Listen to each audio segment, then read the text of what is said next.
The Rockies in winter can be a place to relax, a place for fun and recreation. But on a day like today, they can be killers.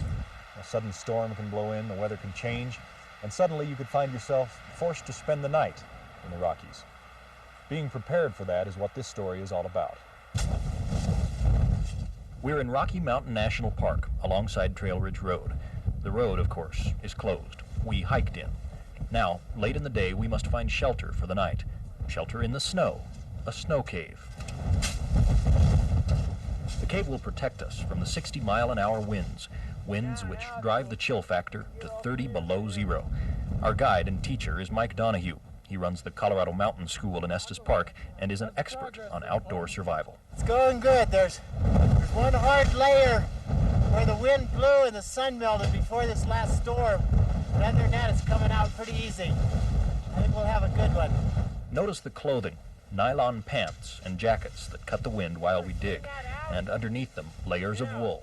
No blue jeans here. The problem with jeans and with cotton material is that when it gets wet, it holds the moisture and your body has a real hard time warming it up.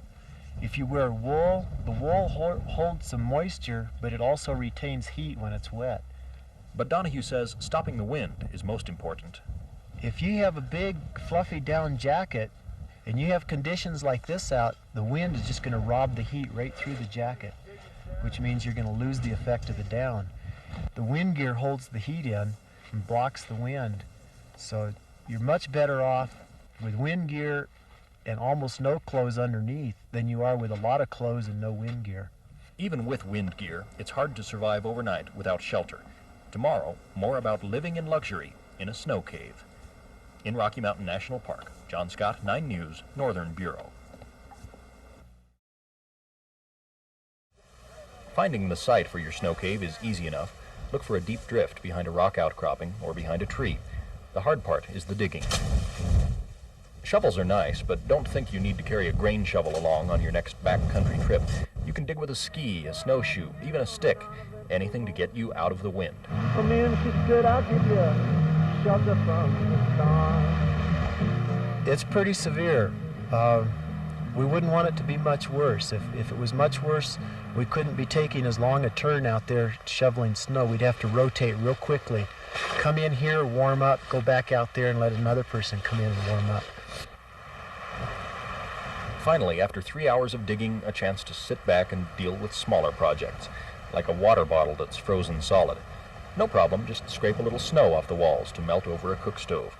Our cave is about 6 feet wide, 4 feet high, and 25 feet long, big enough to hold 9 of us.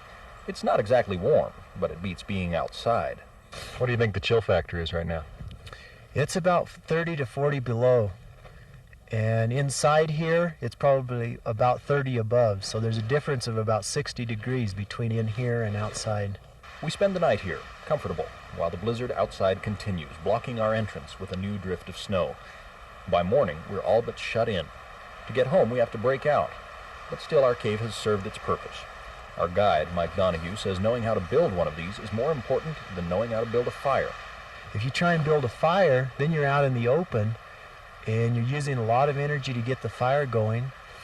You're exposed to the wind, and you're better off finding a way to get out of the wind and get into the shelter. It's a good thing to remember. If you're unexpectedly caught in weather like this, a hole dug in the snow could save your life. In Rocky Mountain National Park, John Scott, 9 News, Northern Bureau.